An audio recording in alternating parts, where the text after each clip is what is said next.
Já está no ar o programa Nossa Terra. Um bom dia para você, meu amigo, minha amiga. Um bom dia para você, dona de casa. Um bom dia para você, motorista de táxi, taxista, táxi lotação, táxi aplicativo. Bom dia para você, mototáxi. Também para todos os caminhoneiros que estão entrando e saindo da nossa cidade. Um bom dia para você que trabalha na área noturna, né? O vigilante noturno que chegou em casa cedo para tomar um banho, tomar um café e depois descansar um pouco. Um abraço para você, meu amigo, minha amiga. Um abraço para todos os funcionários da Prefeitura Municipal de Marabá, para todos os vereadores da cidade de Marabá. Um abraço para também todas as autoridades, como o juiz de direito, todo o pessoal que trabalha no fórum da cidade de Marabá. Um abraço para a prefeita municipal de São João do Araguaia, para todos os vereadores daquele município, todas as autoridades investidas do poder ali naquela cidade de São João do Araguaia. Um abraço para todos. Vai meu abraço também para a zona rural, para aquelas pessoas que têm a sua rocinha, que tem a sua fazenda, a sua granja, tem a sua terrinha, o lugar de plantar e de colher. Um abraço bem forte para vocês aí. Esperamos que esse dia seja um dia abençoado por Deus na vida de cada pessoa. Nós estamos vivendo o planejamento judaico, que é um planejamento feito em Israel para toda a comunidade judaica no mundo todo. Já que eu falo um pouco, mas quero mandar um abraço bem forte para o pastor Luiz Rosa, na cidade de Anápolis, o pastor Brito, o pastor também da Peniel, né, o pastor Arnaldo. Um abraço para o pastor da Assembleia de Deus da cidade de São João do Araguaia, o pastor Everaldo Novaes, homem de Deus, dinâmico, meu amigo. A gente, quando está junto, conversando, é uma alegria só. Mas fique firme aí que a gente vai falar um pouquinho da Torá daqui a pouquinho. O planejamento judaico é esse livro aqui que a gente recebe todo ano. Nós compramos na editora Livraria Sefer todos os livros que nós possuímos, e aí a gente, todo ano, quando a gente compra, a gente recebe, ganha de graça esse planejamento judaico. Aqui, planejamento judaico mostra que nós estamos no ano 5.784, que é de Adão até esse dia de hoje, 5.784. Planejamento judaico, ele nos dá assim, orientação como devemos cuidar, né? Como devemos cuidar da Beit, da Kahal, em termos de programação semanal, diária, as festas de Israel, os dias que a gente deve jejuar, o dia do Yom Kippur, que é o dia do perdão. Esse planejamento judaico, ele traz para nós muito conhecimento, e a gente é um planejamento feito no padrão para toda a sinagoga, para todas as Kahal, para todas as Beites, né? É o Kehilá aqui na terra. A gente segue essas instruções dentro da própria Torá, onde nós podemos assim separar as parachotes e saber qual é a paraxá daquela semana, e aí a gente fazer essa corrente junto com todos que praticam o judaísmo no mundo todo, está estudando a mesma paraxá, que é a mesma lição, e a gente entra nessa concordância assim espiritual para o nosso alto elevo espiritual. E aí a gente tem tido resultados super assim, que dá para a gente entender que as coisas de Deus, tudo é organizado, tudo é bem organizado. Porque se estuda sábado que vem, vamos estudar sábado que vem aqui em Marabá, é a mesma lição que se estuda em Israel, em qualquer parte do mundo, onde tem um povo que usa a Torá, que participa de uma Kahal, de uma Kehilá, ou de uma congregação judaica, né? Isso aí para nós uma coisa que nos orienta, e nós temos 17 anos ensinando dentro desse padrão, de Israel. Eu e a minha esposa, hoje ela não está aqui, porque nasceu uma neta nossa, foi parto cesariano, e a nossa nora está no hospital. E a criança que nasceu, a menina, se chama Amélia Cavalcante. Mas ela nasceu com deficiência no estômago. E de ontem para hoje, os médicos ficaram de operar essa criança. Quer dizer, a criança nasceu ontem de ontem, vai passar por uma grande cirurgia. Mas a gente acredita em Deus que tudo possa correr bem. Tudo é feito de acordo com a vontade do Hashem. Ele vai usar os médicos. Se for da vontade dele, a operação terá sucesso, né? E se não for, tudo está na vontade dele. A gente entrega na mão dele para que a operação seja um sucesso. Mas a minha nora agora é só resguardo, né? Que fez a operação aí para tirar a criança. E a criança, você vê o que é sofrimento. A criança chegou ontem, de ontem já vai passar por uma cirurgia de risco, né? Que é o estômago. Mas a gente só confia no Senhor e o resto é com Ele mesmo. Meu amigo, minha amiga, às vezes a gente para pensar, analisar o que será de nós se não fosse o nosso Deus. Nosso Deus tem cuidado, tem protegido, tem guardado o seu povo, tem feito que a gente possa desfrutar do melhor dessa terra.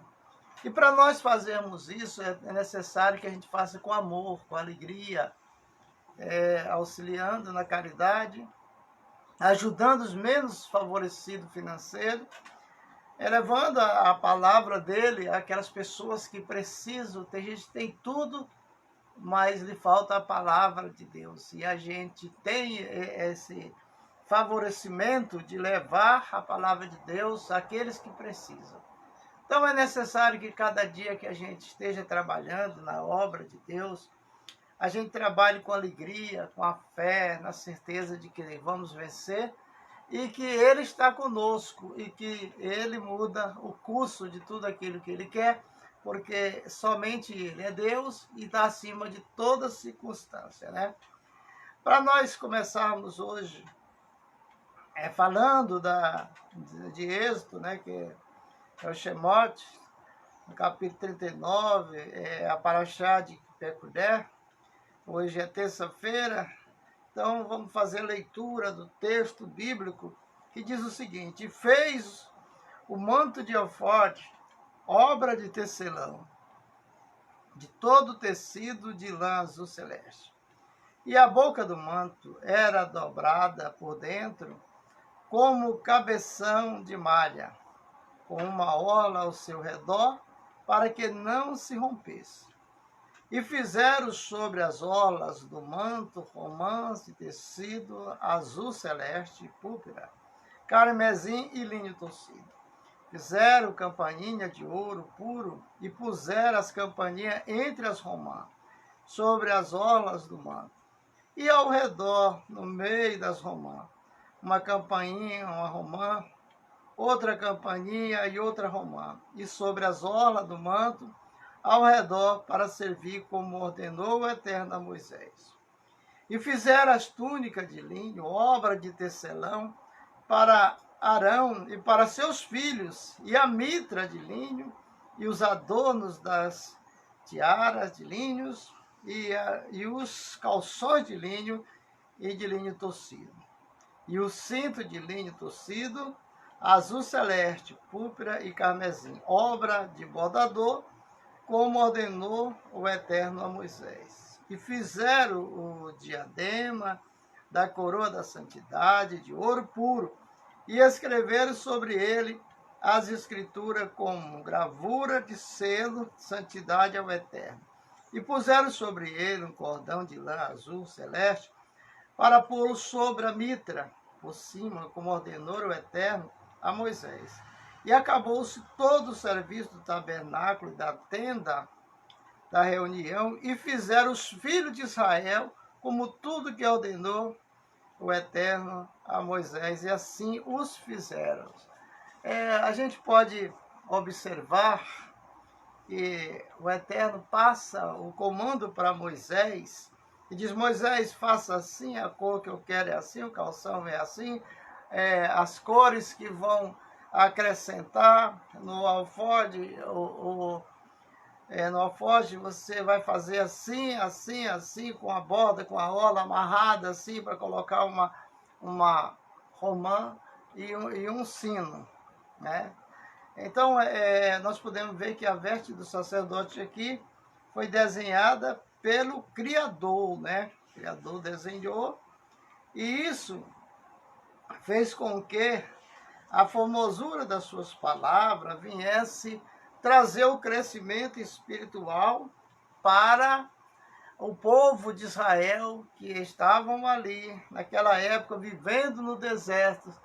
E Deus determina a feitura de um tabernáculo móvel.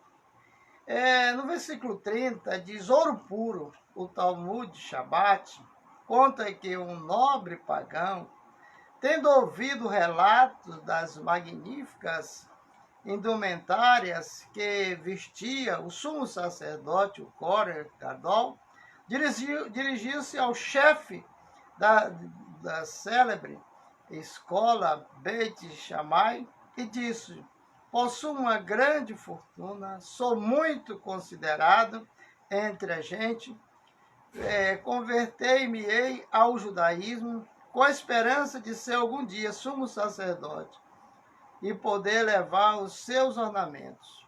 Ouvindo isso, Shammai despediu rudemente. O pagão não desanimou, dirigiu-se ao famoso Hilel, manifestando-lhe o seu desejo. Hilel mostrou-lhe educadamente que ninguém, a não ser da família de Arão, o sacerdote, poderia levar as ditas vestimentas. Número capítulo 18, versículo 17.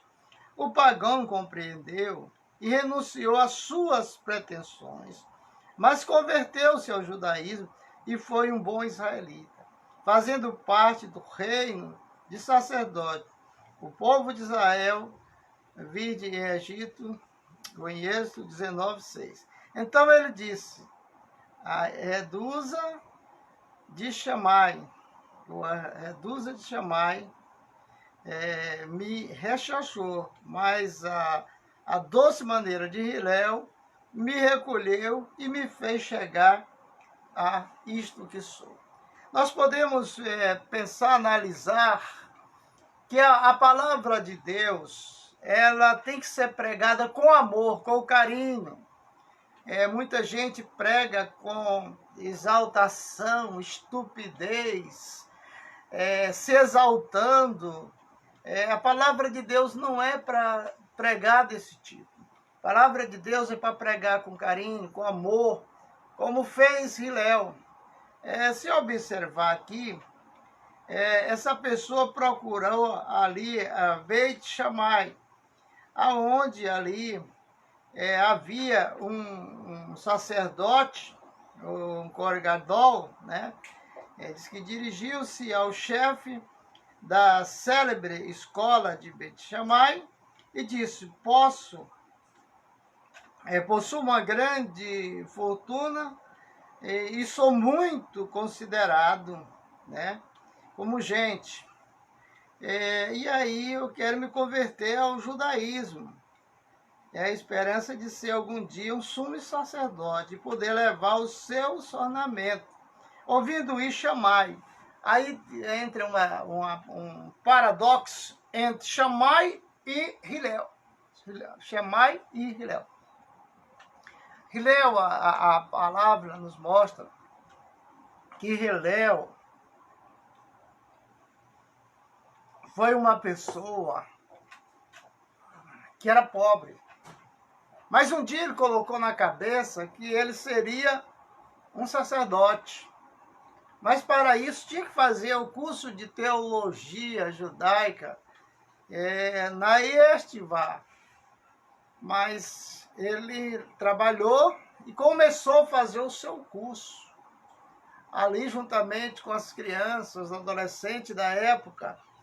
e ele estava estudando, muito atento, ansioso para aprender, se colocou à disposição de Deus para aprender ali na Yeshiva. Yeshiva é uma escola judaica que ensina o Talmud, ensina o Zohar, ensina várias parte que auxilia a Bíblia, como o Midrash, né? E outros livros. Então, a educação dentro da Yeshiva é para melhorar a vida do ser humano que está fazendo parte da Yeshiva.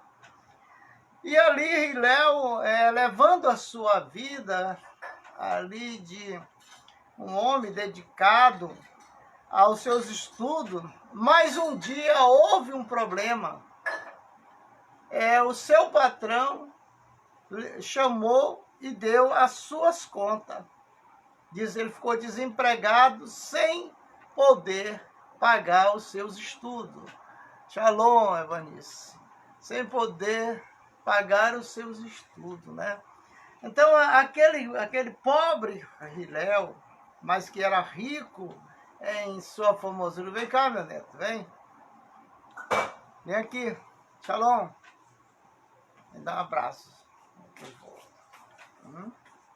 Olha, olha. Aqui. É aquele meninozinho branquinho. Tá cheio. A vovó tá no hospital. A prima nasceu e aí ela tá cuidando dela. Ela volta só à tarde, viu? Aí dá assim, tchau para o pessoal. Ei, pessoal, tchau. Tchau. Tchau. Shalom, diz shalom. Shalom. Pronto. Vai lá, que a mãe tá chamando. Então, Hillel, eu tenho um neto, que quando ele nasceu, eu estava na cidade de Anápolis.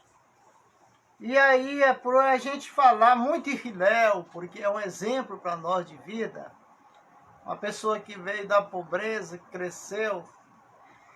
E a gente tem como, assim, uma referência, Hillel, por ele ser uma pessoa que chegou aonde ele queria chegar. E Deus o abençoou. E quando eu liguei para Marabá, a minha nora estava hospitalizada para ter criança, e nasceu um menino. E colocaram o nome do menino de Hillel. Eu fiquei muito alegre, porque eu chorei de alegria. Vou ter um Hillel na nossa família, porque Hillel, no judaísmo, nós temos uma tradição de colocarmos os nomes das pessoas que foram iluminadas nos membros de nossa família. Quando você coloca na menina, nós temos uma neta com o nome de Hadassah. Essa Hadassah, ela é a rainha Esther da Bíblia. E a iluminação que a rainha Esther adquiriu quando vida, e que permanece nela essa iluminação, quando alguém nasce aqui na Terra que coloca o nome dela, recebe luz dessa rainha. Se você tem um filho chamado Moisés, essa criança, no dia que ele nasceu, que você colocou o nome de Moisés, ele já é protegido pelos anjos que protegia Moisés. E aí essa criança recebe uma centelha, uma faísca da alma de Moisés. Se você tiver um filho, o nome dele é Elias, que no hebraico é Eliarro, Elias significa o profeta do fogo. Quando você colocou o nome dessa criança, de Elias, você está honrando o profeta do passado, e Deus honra você e vai honrar a criança que nasceu. Então, eu tenho um filho que todos os filhos dele são nomes bíblicos, né? Daniel, por exemplo, Daniel, Hadassah, Caleb, Hillel, e tem a menina chamada Rebeca. Então, são nomes ligados à Bíblia. são pessoas que foram iluminadas pelo Eterno, que receberam essa honra de ter o nome aqui na terra. E isso favorece a vida espiritual da pessoa. Por exemplo, o meu filho, que agora a esposa dele teve uma criança, o nome dele é Dani. Dani é em inglês, mas para o português é Daniel. E esse Daniel é um nome já judaico, né? Daniel.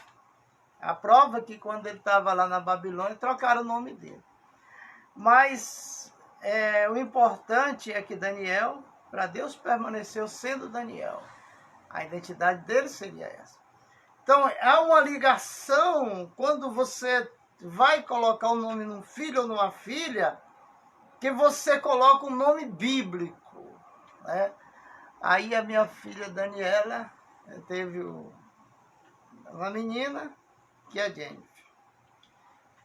Já o menino, esse que estava aqui agora, é o Calel. O Calel é uma junção, uma conexão de dois nomes, que é Caleb e Hilel. Então, dois iluminados no nome só, por isso é Calel. E a gente sabe o valor que isso é importante, que dá importância, o valor da gente colocar um nome bíblico em nossos filhos. Porque o nome facilita muito no mundo espiritual. Tem nome que é bênção, que a gente coloca nos nossos filhos, mas outros é maldição, que a gente nem sabe. Eu não vou falar uns nomes aqui de pessoas, mesmo aqui no nosso Brasil, que tem um nome amaldiçoado e ele não sabe. E a vida dessa pessoa é um fracasso. Quando ele tenta crescer, ele pega um tombo e cai. Quando tudo começa a dar certo, aí já vem o errado na frente e passa por cima. Porque o nome influencia muito. No mundo espiritual, influencia demais. Então, aqui nós podemos ver, aonde nós lemos, que ouvindo chamar e despediu rudemente, o pagão não desanimou, dirigiu-se ao famoso Hilel, manifestando seu desejo, e Hilel mostrou-lhe educadamente que ninguém, a não ser da família de Arão, o sacerdote, poderia levar as ditas vestimentas. O que chamou a atenção desse pagão dentro do judaísmo? Ele queria ser um sacerdote para vestir aquelas roupas de sacerdote. Não, mas eu sou rico, eu sou querido. Mas ele não fazia parte de quê? Da família dos sacerdotes. Não fazia parte da tribo de Arão, nem da família de Arão. Mas mesmo assim, Hilel achou lugar para ele dentro da cultura judaica e lhe orientou como fazer. Porque primeiro nós temos que fazer o techuvá.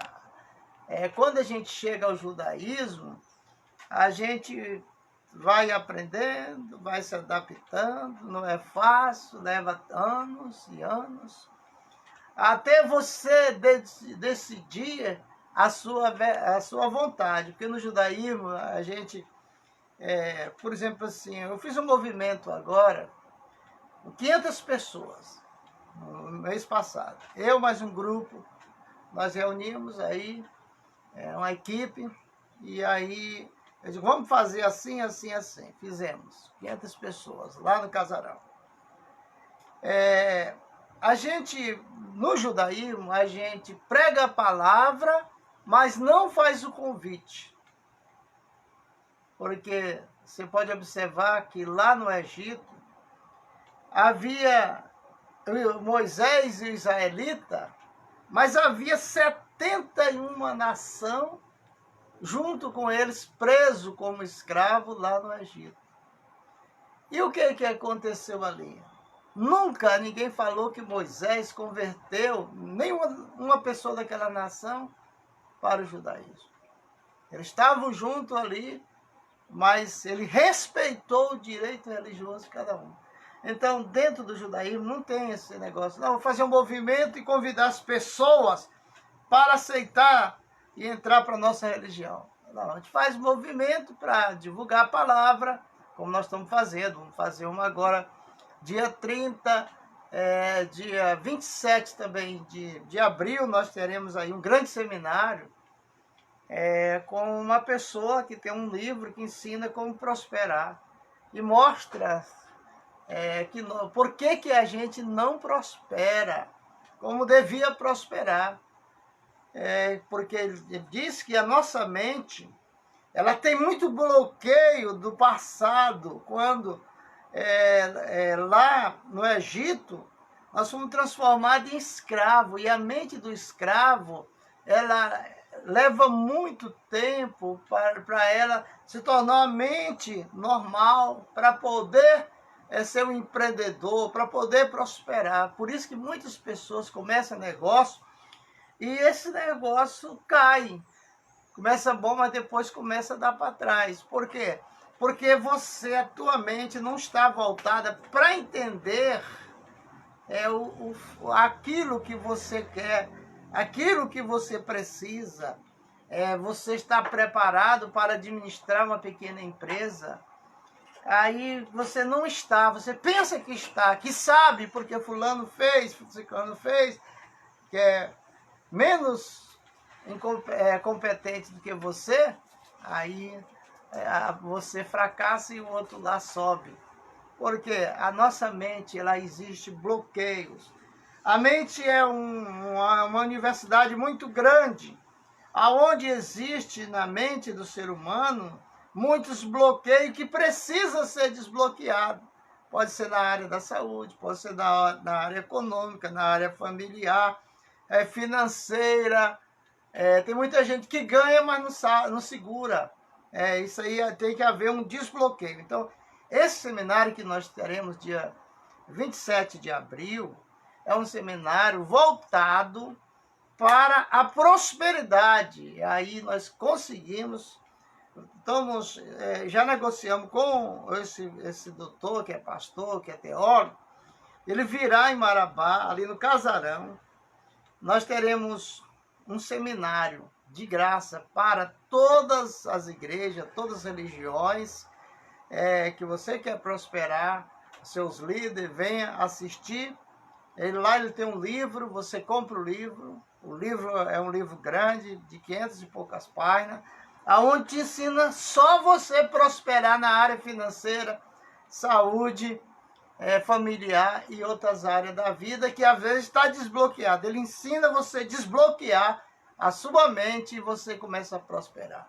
Aonde esse homem passou, que fez seminários em várias cidades, como São Paulo, Rio e outras cidades, ele só colheu testemunhos verdadeiros de pessoa que mudou a sua vida quando conheceu a verdade, se libertou das amarras do passado e começou a prosperar. Você deve estar pensando, por que hoje eu sou um crente e deveria estar melhor do que antes se não estou? Porque a tua mente está bloqueada e precisa desbloquear. A Bíblia ensina como fazer isso. Você vai ter essa aula nesse seminário, é grátis para as pessoas. Você pode levar os seus pastores, né? Levar seus amigos. Você mesmo precisa ouvir e estudar para poder desbloquear a sua mente. Por que é que o judeu é rico? Do nada eles fazem riquezas profundas. Porque eles não têm a mente bloqueada, já foi desbloqueada essa mente. E é isso que esse homem especialista na parte financeira vai ensinar para os religiosos da nossa cidade. E aí você vai ver a tua religião prosperar, você vai ver a tua casa prosperar, teus filhos prosperar, porque foi desbloqueado da sua mente aquilo que atrasava a tua vida. Parecia um azar, mas quando saiu você passou a enxergar mais e fazer bons negócios e ter lucro. O que nós podemos ouvir aqui de Hilel, quando se trata de Hilel, trata-se de um homem bom, que estudava na Estivá, perdeu o emprego, ficou sem a manutenção familiar, ficou, porque ele ganhava 40 shekel. Então, 80 shekel. 40 shekel era para despesa diária. E 40 shekel ele pagava a Yestivá, que é tipo uma faculdade em Israel que ensina a Torá, o Talmud, te educa dentro da cultura judaica. E ali o que aconteceu? Ele perdeu tudo. E ele precisava estudar. Ele estava bem avançado nas matérias, mas não poderia parar. Então ele subia no telhado, ele ia cedo, era o primeiro a chegar na escola. E aí ele subia no telhado, em cima da sala que ele estudava, abria ali uma telha ou duas, e de lá ele ficava estudando quando começava a aula. Veja como é o esforço daquele que quer, a fé daquele que quer. Uma fé absoluta. Não é uma fé passageira, mas absoluta. E ali Hillel estudava lá de cima. Mas um dia ele estudou, e como lá para Israel, eu não sei se era a cidade de Sefé, tem uma época que é muito frio, cai muita neve. E ele ali estudando, a neve caía sobre ele e ele não percebeu. Então ele desmaiou lá em cima do telhado. E ali a neve foi caindo e ele foi transformando uma montanha de gelo. Ao chegar pela manhã do outro dia, aí olharam no telhado e viram um clarão. Aí disseram, parece que entrou ladrão aqui. Verificaram toda a Yestivá e não viram nada de roubo, nem arrombamento, mas tinha aquele buraco no telhado. Vamos ver? Aí foram lá para fora para olhar o telhado. E olharam e viram uma montanha de gelo lá em cima. E sabe como é adolescente? Arrumaram uma escada e os adolescentes subiram, chegou lá e disse, é uma pessoa que está dentro do gelo. Morreu e está dentro do gelo.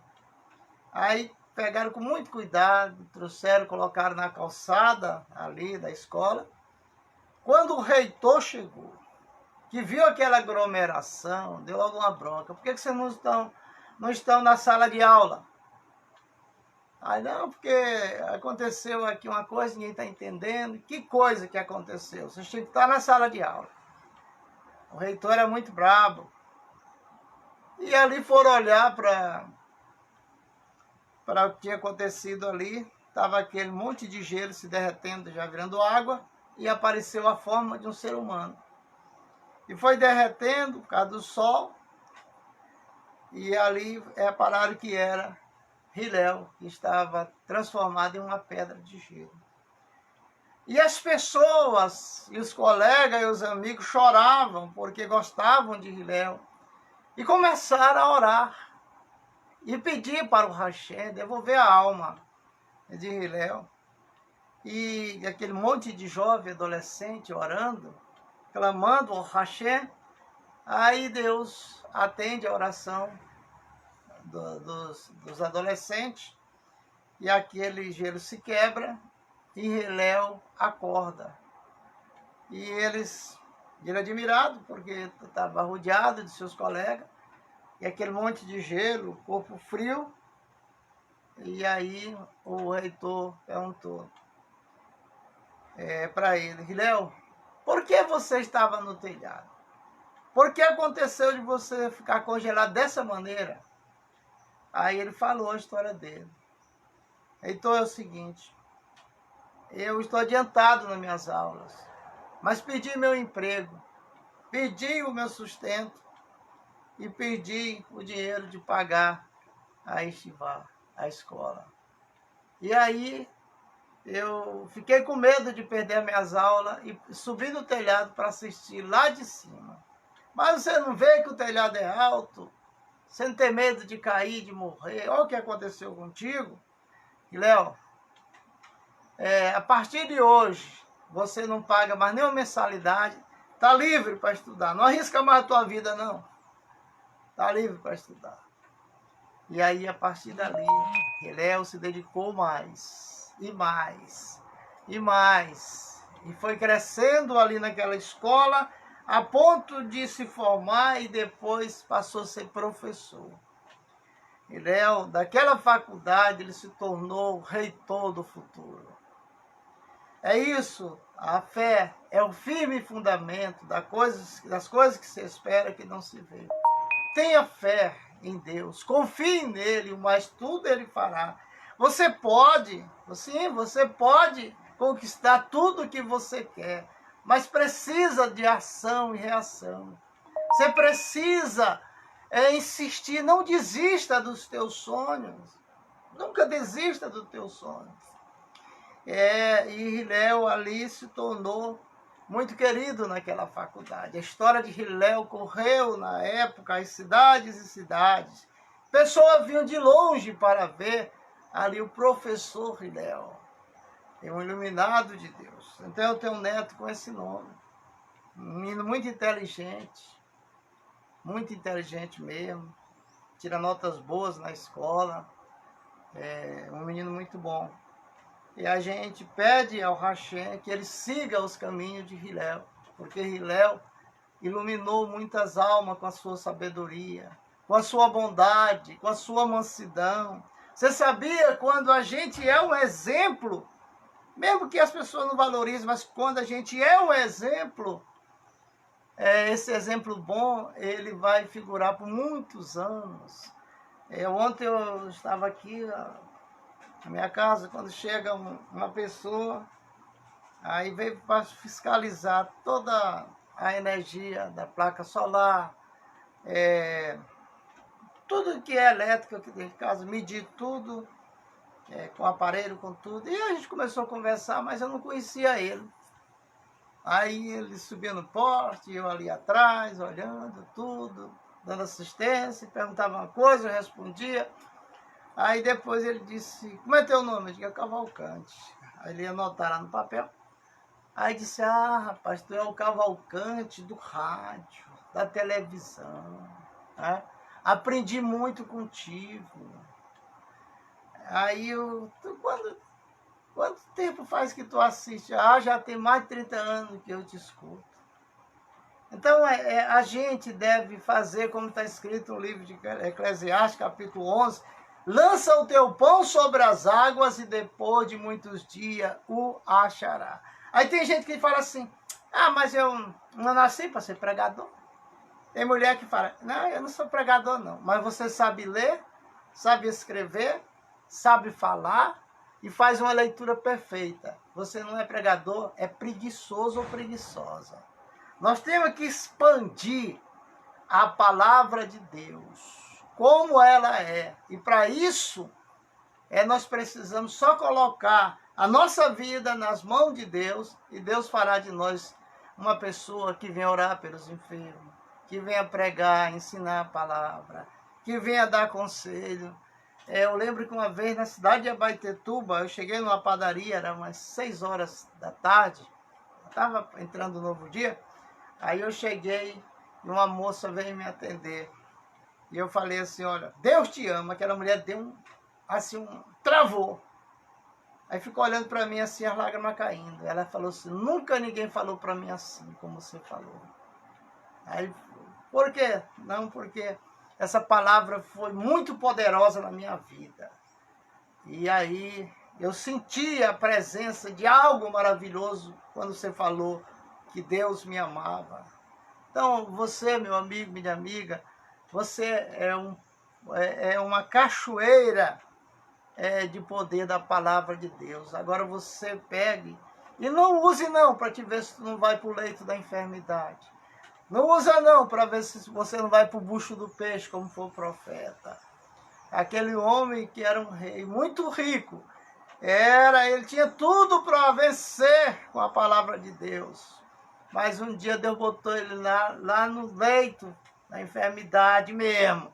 E mandou o profeta dizer para ele, Deus mandou dizer para ti que do leito que tu subiu, tu não desce. Tu vai ficar aí, tu vai morrer. E aí ele virou a cara para a parede, se humilhou na presença de Deus com toda a força da alma dele. O profeta já tinha ido embora. Quando o profeta está no caminho de voltar para casa, aí Deus fala para ele, volta lá, diz para ele que eu vou dar mais 15 anos de vida para ele. O clamor do sincero, Deus atende. Né? Então, a pessoa deve ter outra chance. Eu cheguei uma vez na UTI em Belém, tinha uma pessoa de Marabá que ela foi acidentada, morre, não morre. E eu fui lá, todos os aparelhos estavam dando lá com a negativo, ele já estava pifando. Fiz uma oração. Eu falei para Deus, Deus, dá mais uma chance a essa vida. Essa pessoa viveu 2 anos, do jeito que ele quis. Deus tirou ele do leito da enfermidade, ele não aproveitou. Mas eu falei para ele, eu pedi para Deus, eu fui lá, no outro dia ele já estava bom. Vou voltar para o meu trabalho, vou voltar para casa, ficar aqui, eu estou perdendo muito tempo. Tu estava morrendo, esses aparelhos estavam parando. E eu pedi para Deus te dar outra chance de vida. Aí ele, obrigado. Foi pecar. Não viveu 2 anos, morreu.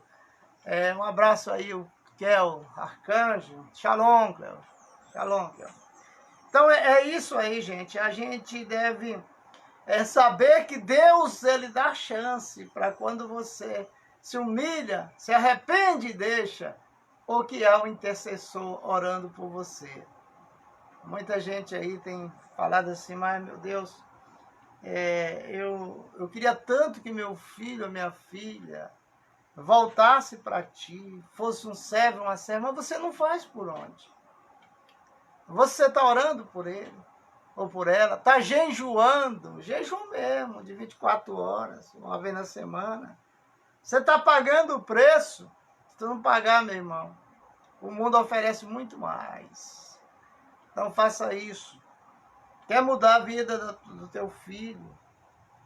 Agora, vai lá no Êxodo 20, aonde diz lá, honra teu pai e tua mãe, para que se prolongue teus dias na terra, que o Senhor, teu Deus, te dá. Aí você vê se seu filho, ele está correto, vivendo a vida que Deus quer. Se ele estiver vivendo uma vida que Deus não quer, fora da Bíblia, pode contar o dia da morte dele. Porque é a Bíblia que diz isso. Honra teu pai e tua mãe, para que se prolongue teus dias na terra, que o Senhor, teu Deus, te dá. Então é isso, minha gente. Hoje a paraxá é curta. A gente sente falta da esposa, porque ela está no hospital, fazendo companhia à nossa nora. E a gente fica alegre, porque até aqui o Senhor tem nos ajudado. Nós vamos encerrar o programa desejando para vocês um bom dia. Que esse dia seja um dia de paz, de amor, de carinho a todos os corações. E que Deus possa reinar na sua vida. E que você leia a Bíblia e essas palavras fiquem guardadas no teu coração e você venha praticar, porque o importante não é ler Bíblia, o importante é praticar o que a Bíblia diz. Então tenha um bom dia, uma feliz terça-feira, que esse dia seja o dia da bênção, da tua bênção, que a grande vitória Deus possa realizar em tua vida, conforme a vontade dele, e que você possa ver sua família sendo abençoada. Fique na paz. Shalom, shalom.